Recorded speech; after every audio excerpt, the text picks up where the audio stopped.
Bonjour à toutes et à tous, voici l'analyse du SP500 et de l'euro-dollar pour le jeudi 23 avril. Le SP500 reste toujours dans cette même zone comprise entre 2070, 2065 et 2105-110 points.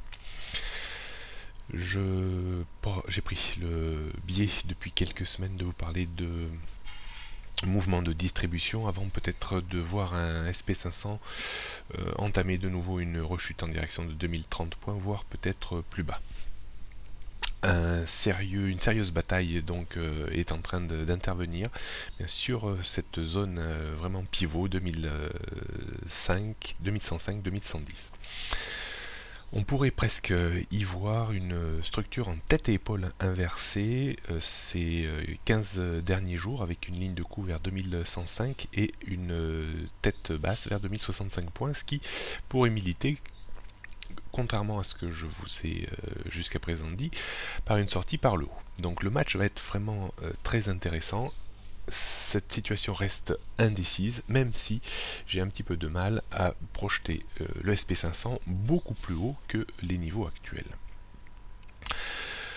Nous restons néanmoins sur nos gardes et la rupture de 2065 points sonnerait probablement le glas d'une espérance haussière au-delà de 2110 points avec une rechute qui sera probablement rapide en direction de 2030 points car un grand nombre d'investisseurs risqueraient d'être déçus. Par contre, on ne peut pas tout à fait écarter un débordement par le haut. Le débordement de 2105-2110 pourrait créer vraiment un appel d'air haussier en raison des probables rachats de short et de nouveaux entrants acheteurs sur ce marché.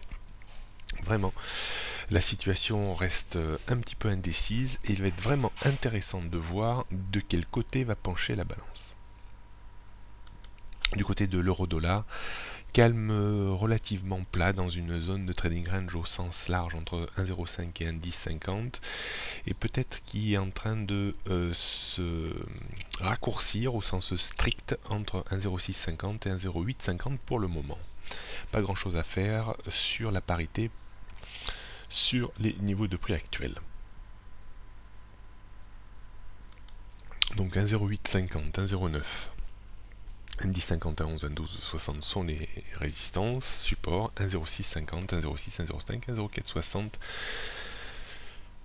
avant des niveaux beaucoup plus bas. La tendance reste toujours très baissière à moyen terme. Bonne journée à toutes et à tous et à demain.